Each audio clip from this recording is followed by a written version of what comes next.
Meus irmãos, eu gostaria de convidá-los a abrir as Bíblias agora em João, capítulo 5. João, capítulo 5, nós vamos ler a partir do versículo 1. Texto para a nossa edificação nesta noite. Vamos dar continuidade à série de mensagens.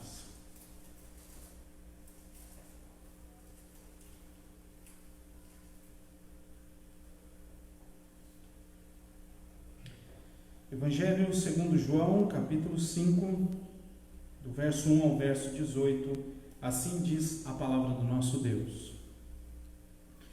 Passadas estas coisas, havia uma festa dos judeus, e Jesus subiu para Jerusalém. Ora, existe ali, junto à porta das ovelhas, um tanque, chamado em hebraico, Betesda, o qual tem 5 pavilhões.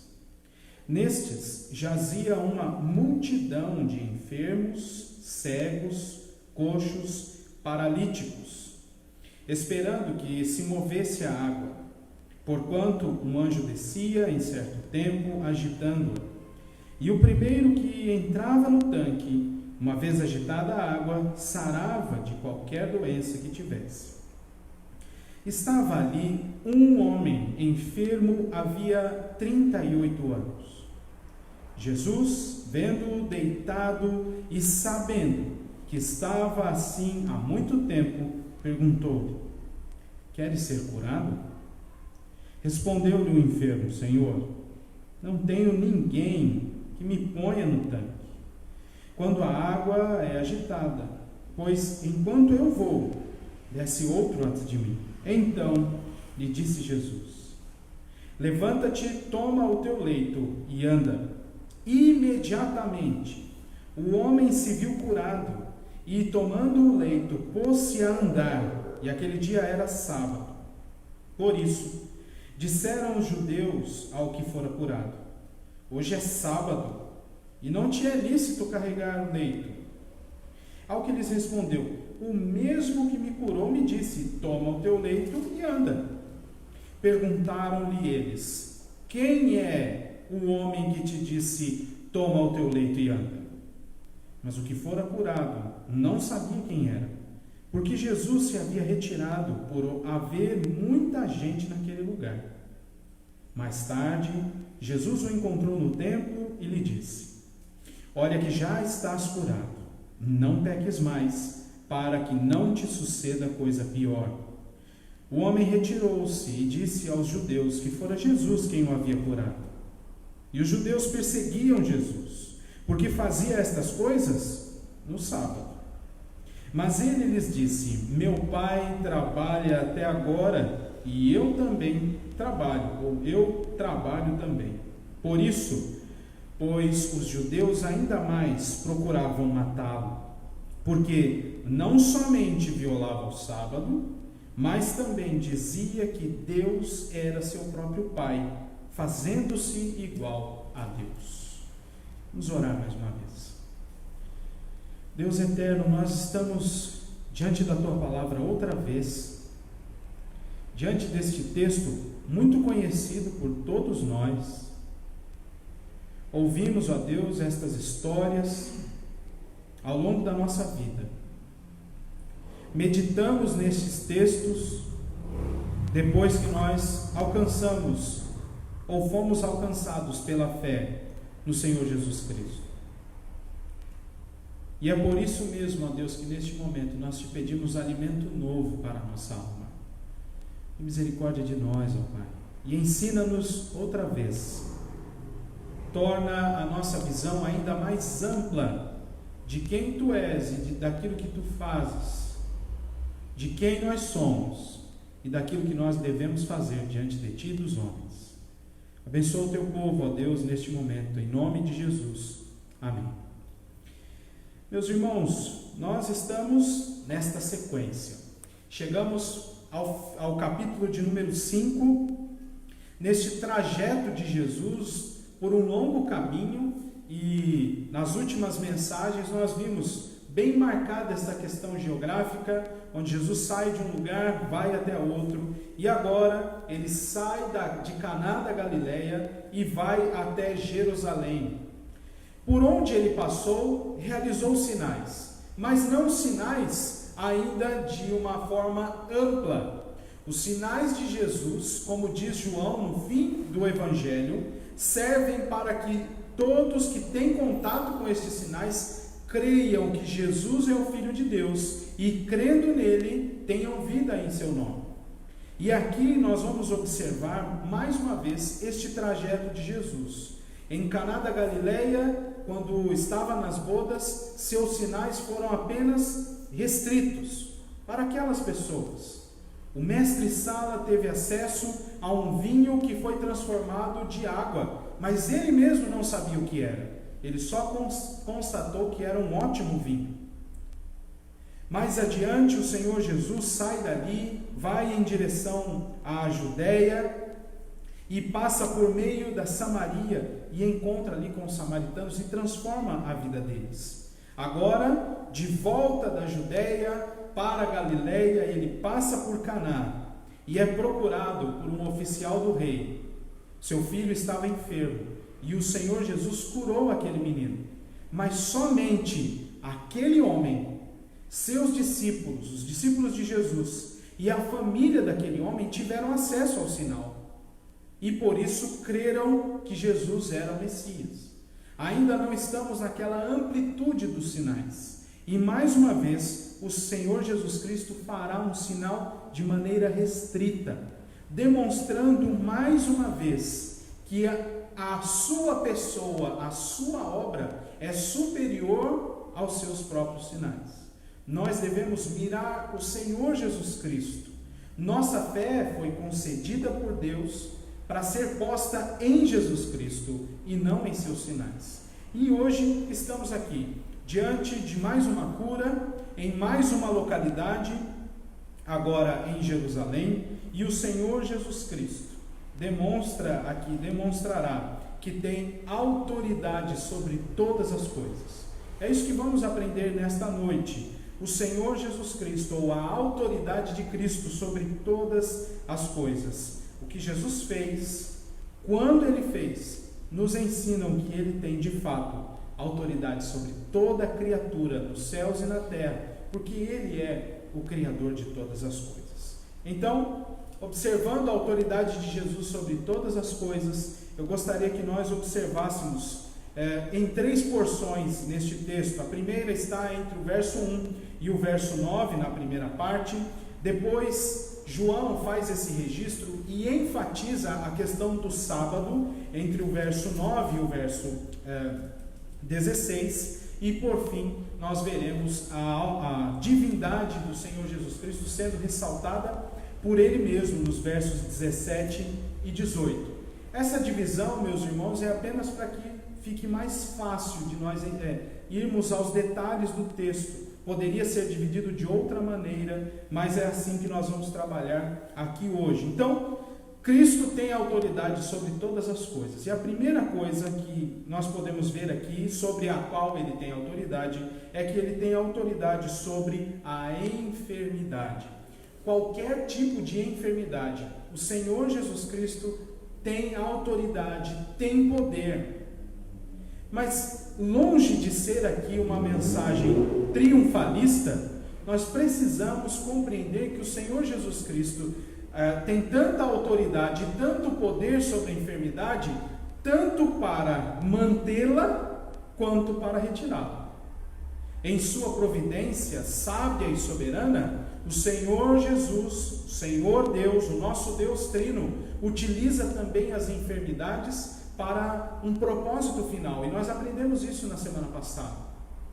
E hoje nós veremos que o Senhor Jesus Cristo pode e faz isso, continua fazendo, transformando vidas por meio também da cura de enfermidades. E observe, estas coisas estão acontecendo numa localidade, em Jerusalém. Até aqui, no Evangelho de João, o registro das atividades de Jesus em Jerusalém foi a purificação do templo lá em Jerusalém. Agora, ele não vai direto para o templo. Ele vai para junto da porta das ovelhas, no verso 2, onde havia um tanque, na verdade, um par de tanques, chamado Betesda em hebraico, o qual tinha 5 pórticos, 5 pavilhões. E veja só que interessante, o Senhor Jesus chega naquela localidade, vai diretamente a Betesda, e lá havia uma multidão de enfermos. O versículo de número 4, você tem aí entre colchetes. Muito bem. Eu nunca sei se isso é colchete ou é chave. Tá bom? É chave ou colchete? Colchete. Então tá certo hoje. Muito bem.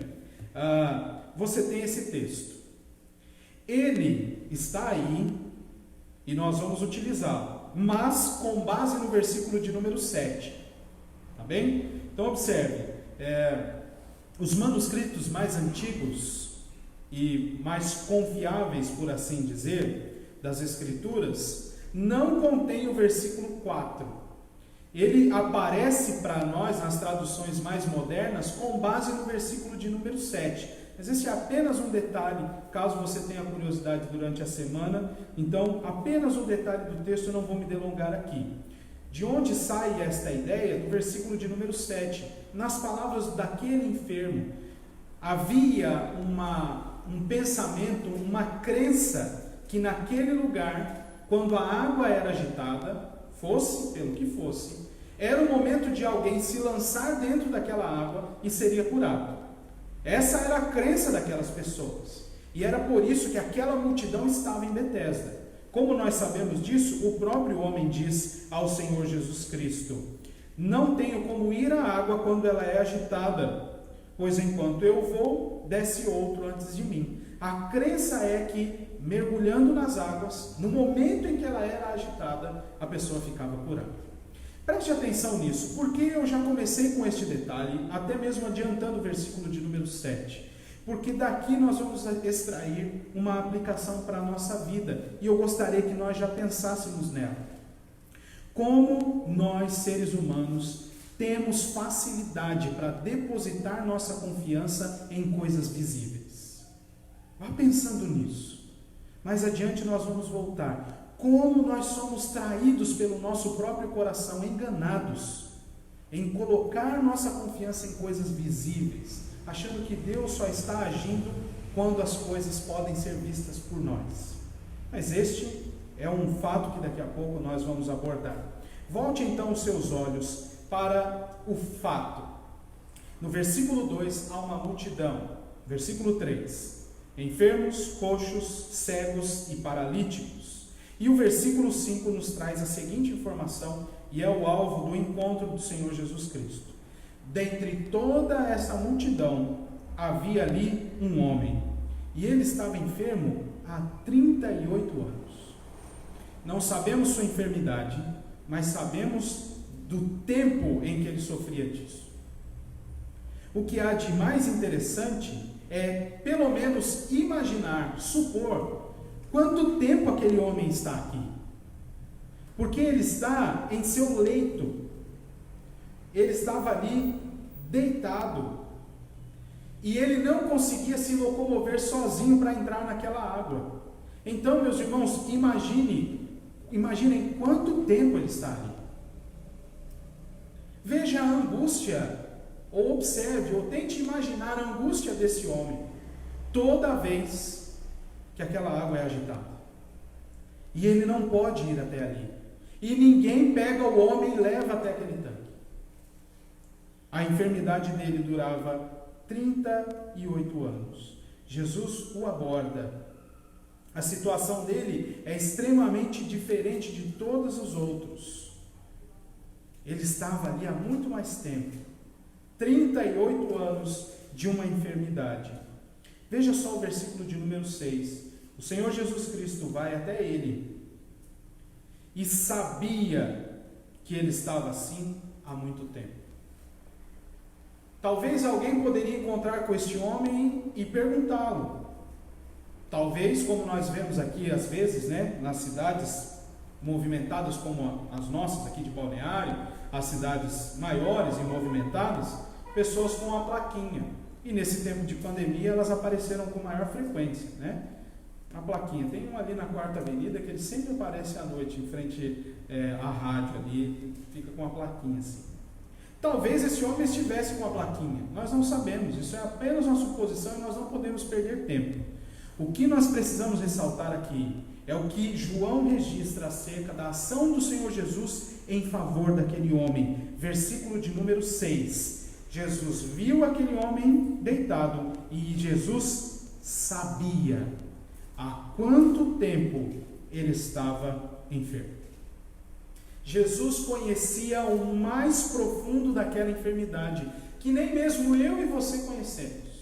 Que nem mesmo tantos estudiosos que se aprofundaram nesse texto têm sequer uma menção de qual enfermidade é essa. O Senhor Jesus Cristo aborda aquele homem. Ele conhecia aquele homem, ele conhecia sua enfermidade e oferece graça. Veja só a pergunta do Senhor Jesus Cristo: queres ser curado? E então aquele homem responde.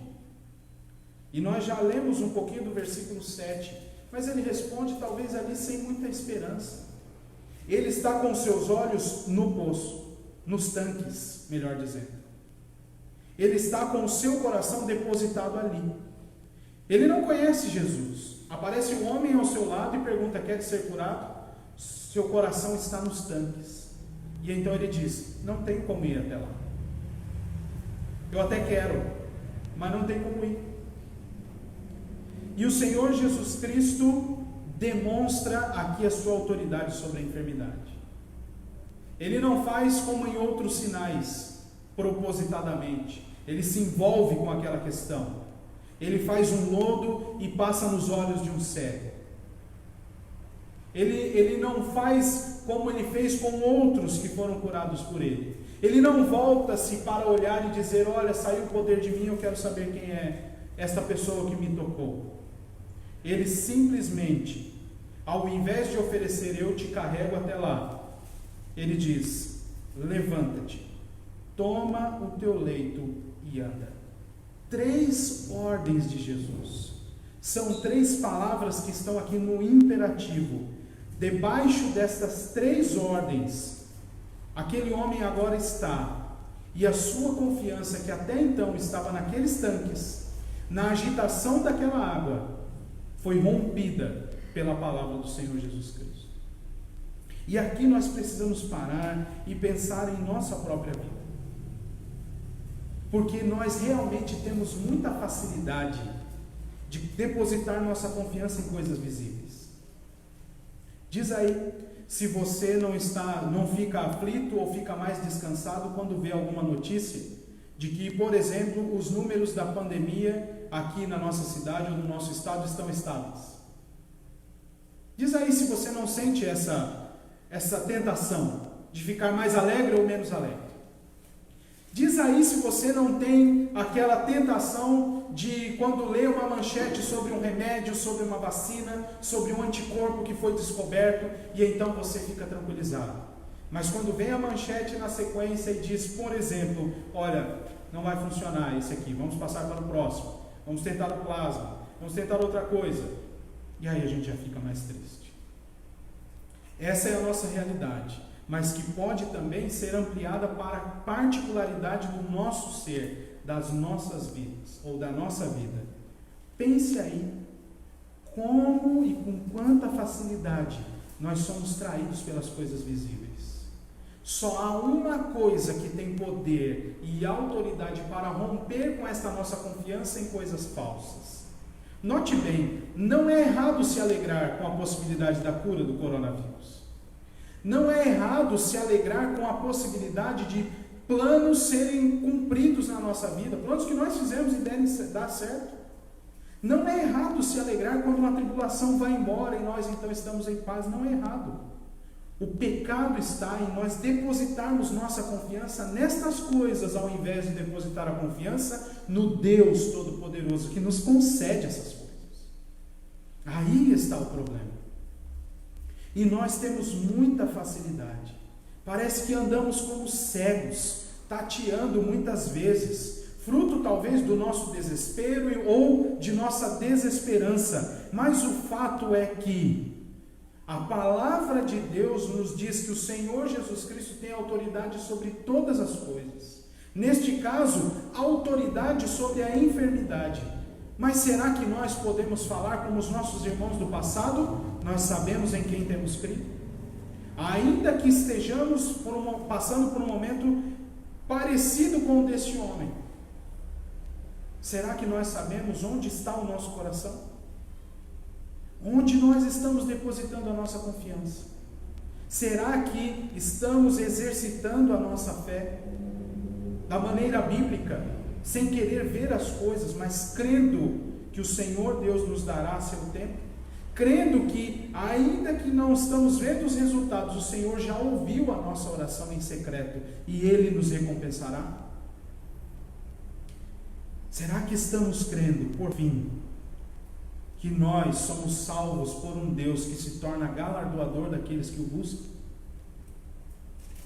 Nós temos muita facilidade de depositar nossa confiança em coisas visíveis, mas graças a Deus por Cristo Jesus, porque Ele tem poder para quebrar isso no nosso coração e nos fazer crer somente nele e nos fazer pelo menos obedecer somente a Ele. Note que a resposta daquele homem foi imediata.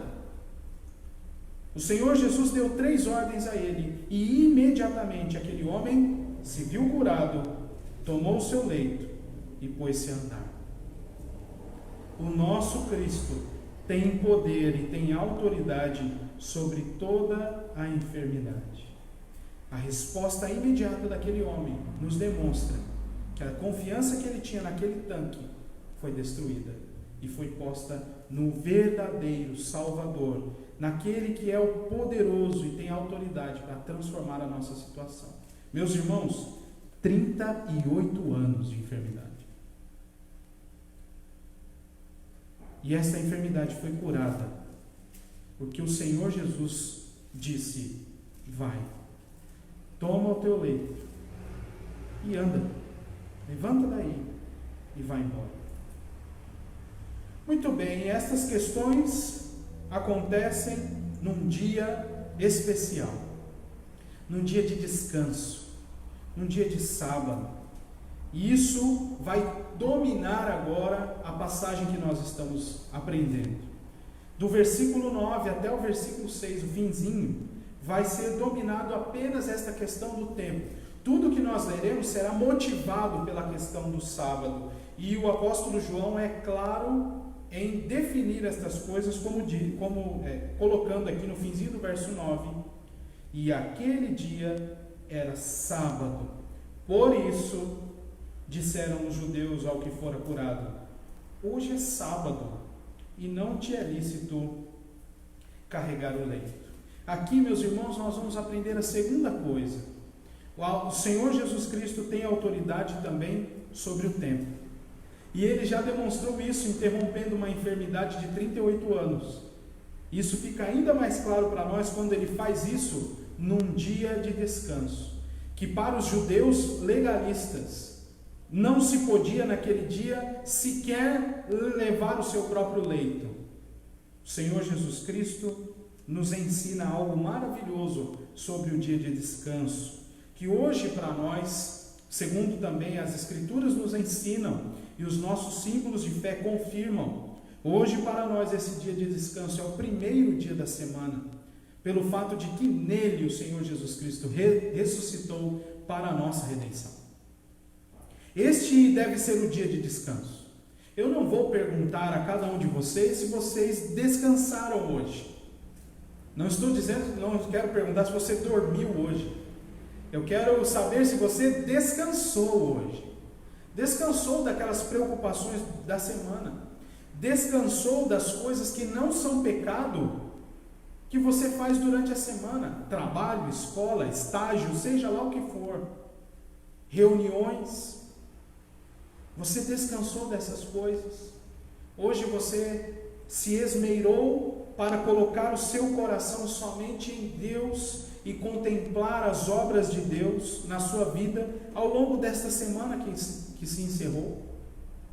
Você usou esse dia para, livre dessas preocupações, colocar sua leitura bíblica em dia, por exemplo?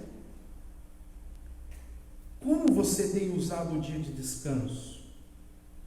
Aqueles judeus achavam que sequer um leito poderia ser carregado. Mas o Senhor Jesus Cristo demonstra que Ele, por ser Deus, tem autoridade inclusive sobre o tempo. Havia entre os judeus uma lista de pelo menos 39 coisas de trabalho, ou como que profissões, que não era possível ser realizada no dia de descanso. Não eram possíveis ser realizadas no dia de sábado. E é interessante porque em nenhuma dessas carregar o leito estava ali. E ainda que fosse, era apenas um leito de um homem que estava deitado ali há muito tempo naqueles tanques. Note bem a dureza do coração desses homens. É algo para nós refletirmos. Porque muitas vezes nós também nos colocamos assim diante de uma cura, de um milagre, de uma restauração. Estamos ali com o nosso coração endurecido. E aí aquele homem, ao ser questionado pelo fato de estar carregando o seu leito no sábado, ele responde: tem alguém que me disse para tomar o leito e andar. E aqui começa o problema. Até então os judeus estavam indo contra aquele homem. Mas quando eles ouvem que alguém mandou fazer o que eles mandavam não fazer, o problema começou. E eles perguntaram: quem é esse homem? No versículo 12. Quem é esse homem que te mandou tomar o leito e andar no dia de sábado? Nem queriam saber quem ele era, se ele estava enfermo. Eles estavam preocupados com o seu legalismo. Mas o que fora curado, no versículo 13, disse para eles: não sabia quem era, porque Jesus tinha se retirado, por haver muita gente naquele lugar. E aqui eu quero parar para observar mais uma coisa com os irmãos. Você leu juntamente comigo, no versículo de número 3, observe aí, que havia em Betesda uma multidão de enfermos. E o Senhor Jesus Cristo curou um homem. Uma multidão estava ali. E Jesus já tinha curado coxos, cegos, curaria muitos outros. Faria muitos outros sinais maravilhosos. Mas naquele dia, a salvação era exclusiva para aquele homem. E o Senhor Jesus tem autoridade para fazer isso. Ele conhece os seus. Ele age segundo a sua própria vontade. Mas também nós não podemos tirar da nossa frente, contextualmente aqui de João, que ainda não era o momento dos sinais serem realizados em grandes proporções. Ele o faria. Por exemplo, bate os olhos aí rapidinho no capítulo 6, o que a Sociedade Bíblica nos ajuda a entender aí, a multiplicação dos pães e peixes. Ele vai fazer um sinal grandioso para muita gente. Mas aqui ainda não era o momento. Foi a graça sendo administrada exclusivamente para aquele homem, no meio de uma grande multidão. E aí o Senhor, no versículo 14, encontra-se com aquele homem no templo. Eles estavam em Jerusalém. E observe o motivo da enfermidade daquele homem. Olha que já estás curado, disse Jesus a ele. Não peques mais, para que não te suceda coisa pior. Meus irmãos, vocês já me ouviram falar muito aqui sobre isso. Mas eu vou dizer de novo. Há pecados nossos que vão destruir a nossa saúde. Há pecados que nós cometemos que vão esmigalhar os nossos ossos, vão drenar a nossa saúde. porque nós estamos agindo contra o Autor e o nosso Criador. Pecados que são cometidos, que vão sim tirar a nossa saúde. E é preciso que nós sejamos perdoados pelo Senhor, para que a nossa saúde seja restaurada. Nós lemos na liturgia o Salmo 32. É uma ilustração, mas aponta para este fato, visto por nós aqui em João. Davi diz no Salmo 32: enquanto eu calei os meus pecados, se envelheceram os meus ossos, e a minha alma estava como uma seca, sem chuvas, sequidão de estio. E assim também pode acontecer conosco. Aquele homem não foi curado apenas no seu físico, ele foi curado no seu coração. Foi uma cura integral para aquele homem. E o Senhor Jesus dá esta exortação àquele homem: não peques mais, para que não te suceda coisa pior. Meus irmãos, nós precisamos conferir nosso coração, examinar nosso coração. Você se conhece, eu me conheço. Aqueles que são mais próximos também nos conhecem e sabem quando as coisas estão patinando, algumas coisas na nossa saúde. Isso aí é sinal de que há alguma coisa pecaminosa sendo suprimida por nós, ou tentando ser vencida com maneiras falsas pelo nosso próprio coração.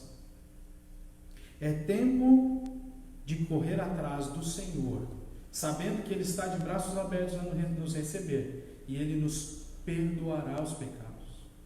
Há enfermidades pelas quais nós passamos, que são frutos, sim, do pecado.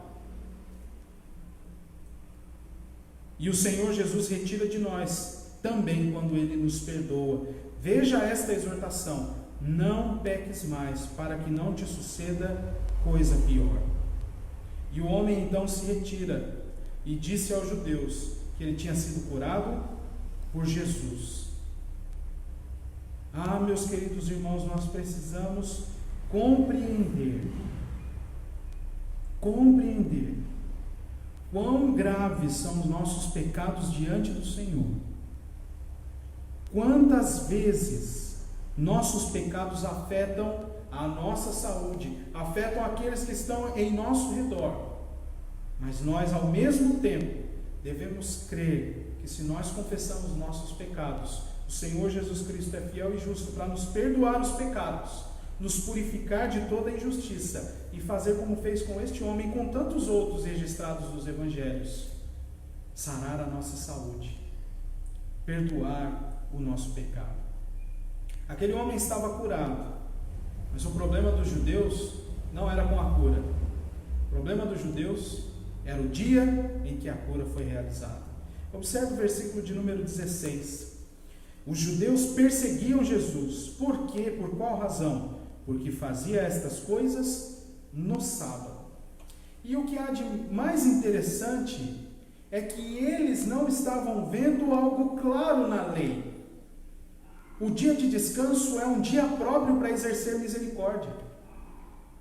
Os nossos símbolos de fé também confirmam isso. É um dia para adorar somente ao Senhor, no sentido não de ter outros deuses, mas de nos devotar totalmente a Ele. É um dia para nós descansarmos dos nossos trabalhos, das nossas atividades semanais, e é um dia também para nós exercermos misericórdia. Ao contrário do que aqueles judeus estavam pensando, o Senhor Jesus Cristo estava cumprindo muito bem o dia de sábado, exercendo misericórdia, curando aquele homem que estava enfermo há tanto tempo. E por que não fazer isso no dia de descanso? Por que não dar descanso para aquela vida no dia de descanso? O Senhor Jesus cura aquele homem no sábado e ressalta um fato interessante. que foi salientado por um irmão nosso quando estava estudando este texto, Donald Carson, e ele fala o seguinte: eles, aqueles judeus, que veem o que é importante, mas em questões religiosas não há ninguém tão cego quanto aqueles que estão sempre certos do que vem. O orgulho daqueles homens, a sua exaltação por serem os doutores da lei, os tornaram cegos, seus próprios olhos. Lembre-se, por exemplo, do apóstolo Paulo falando aos Romanos 1, a partir do versículo 18, e vai dizer que os homens que suprimem a verdade para se lançarem à injustiça, eles, achando que estavam se tornando sábios, tornaram-se loucos, nulos em seus próprios raciocínios. Eles não conseguiam compreender que, primeiro, uma vida foi salva. Segundo, um homem que estava enfermo há 38 anos foi curado. E terceiro, que aquele era um dia próprio para fazer isso. Um dia de descanso, um dia próprio para fazer, para agir, para exercer a misericórdia. Aquele homem foi curado depois de muito tempo. E aqui eu gostaria de fazer uma aplicação e nós vamos caminhar para a última parte do nosso texto. Pense aí junto comigo. 38 anos de uma enfermidade, motivada pelo pecado. Duas coisas precisam ficar claras para nós: o tempo que durou e o tempo que acabou. E embaixo dessas duas coisas está uma única e maravilhosa: a misericórdia de Deus. Que durante 38 anos Deus suportou com longanimidade aquele pecado, não terminou com aquela vida, para que naquele dia ele encontrasse com o Senhor Jesus Cristo e fosse resgatado. Misericórdia que de alguma maneira, com longanimidade, faz aguardar o momento do encontro com o Senhor, e misericórdia que ao encontrar o Senhor, assiste aquela vida e transforma e retira das garras do pecado. E isso também acontece conosco, e aconteceu conosco. Abra sua Bíblia comigo em Romanos capítulo 3, a partir do versículo 21.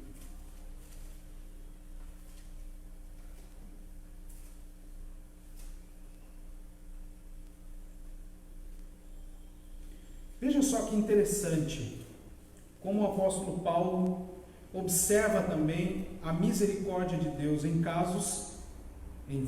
todos os casos. E aqui nós podemos também ver a vida deste homem que nós estamos estudando hoje. Versículo 21.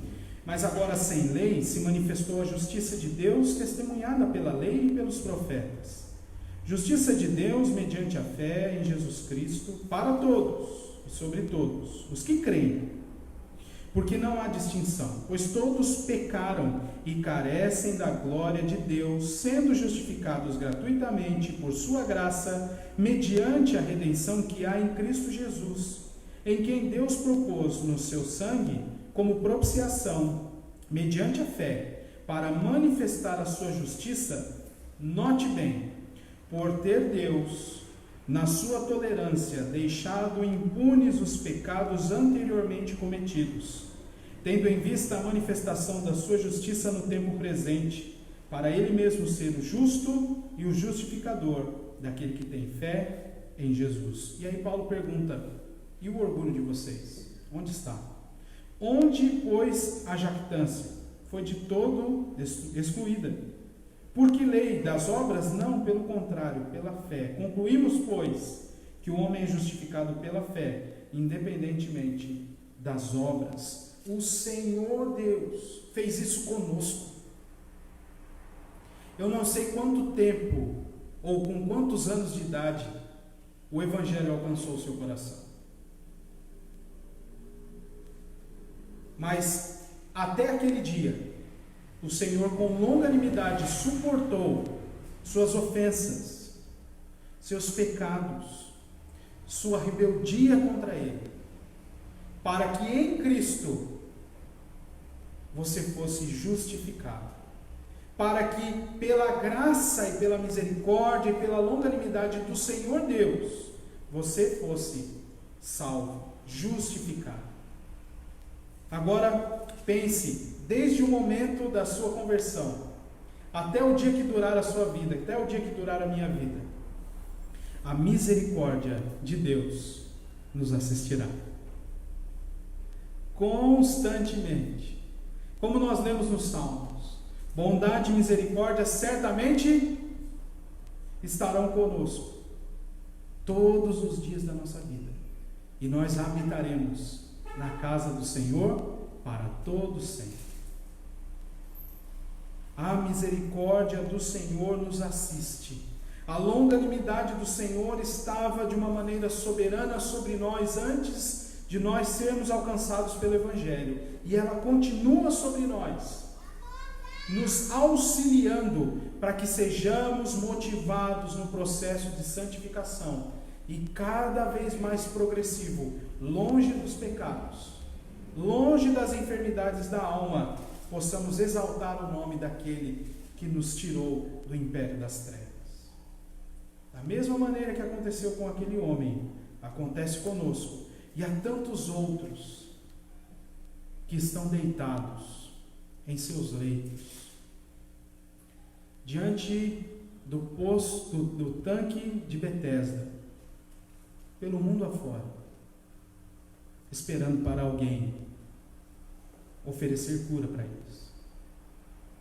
Há pessoas que estão precisando, e no tempo determinado por Deus, elas ouvirão. Eu e você, como igreja de Cristo, somos chamados a fazer essa obra, a dizer que há um Salvador, a dizer que há um Redentor, alguém que cura a nossa alma.